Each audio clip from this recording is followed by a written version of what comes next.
स्वाद बन्ने भएको हुनाले प्रकृतिले हाम्रो देशलाई चाहिने प्रचुर सम्भावनाहरू दिएको छ। यो हाम्रो भाग्यको कुरा हो। हामी असाध्यै भाग्यमानी छौँ, किनकि यो प्रकृतिले नै त्यस्तो खालको हामीलाई दिएको छ। त्यो भएको हुनाले हाम्रो यहाँ कफीको सम्भावना छ भनेर हामीले कफी खेती गर्दै आएका छौँ र हाम्रो कफी कोरिया, जापान, अस्ट्रेलियाका देशहरूमा एकदम माग हुन्छ, बढी माग भएर बिक्री हुन्छ।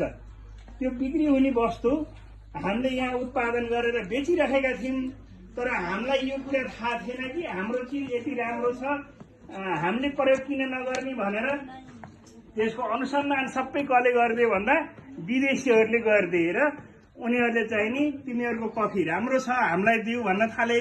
त्यो भन्दै गर्दा हामीले फेरि के गर्यौँ भने हाम्रो राम्रो चिज हामीले नै किन प्रयोग नगर्ने भनेर पहिलो त्यो चाहिँ नि कफीको रातो दाना उही हजुरहरूले हेर्नुभयो बुटा, अनि बुटा पछि अब त्यो हामीले टिपेर त्यस्तो रातो दाना ल्याउँछौँ, त्यसलाई त्यो मिसिनले बोक्रा छिल्छ हैन, बोक्रा फाल्छ, अनि धुनी प्रोसेसिङ हुन्छ। उतातिर हामीले जालीमा सुकाइराखेका छौँ, अहिले यसो हेरौँला पनि त्यहाँ हैन, यसो त्यो मौरीहरू छ, यसो बिस्तारै पोखरी त्यो हेर्न सक्छौँ। अनि यिनी सोलर डायर हुन्।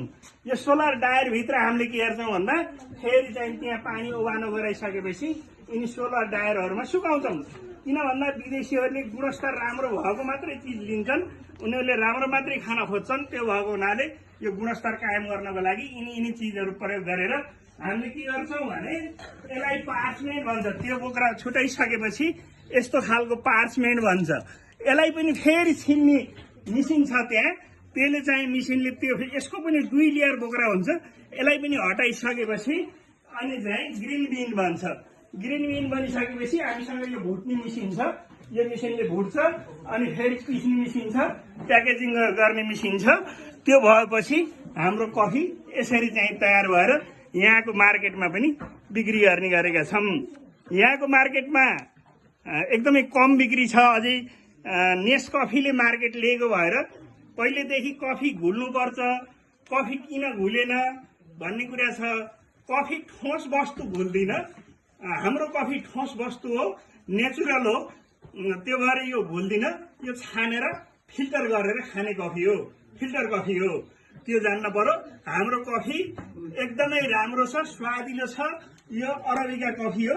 मैले यसलाई अरखाँची अरबिका कफी भनेरै नामाकरण गरेर एउटा उद्योग खोलेर गुणस्तर विभागबाट पनि त्यसको प्रमाणपत्र लिएर यो अहिले उद्योग सञ्चालन गरेको छु।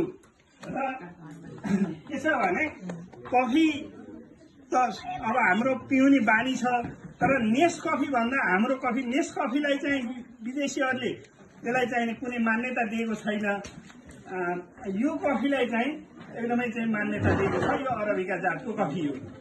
यिनै कुराहरू गरे हस्, धन्यवाद। अरू केही कुरा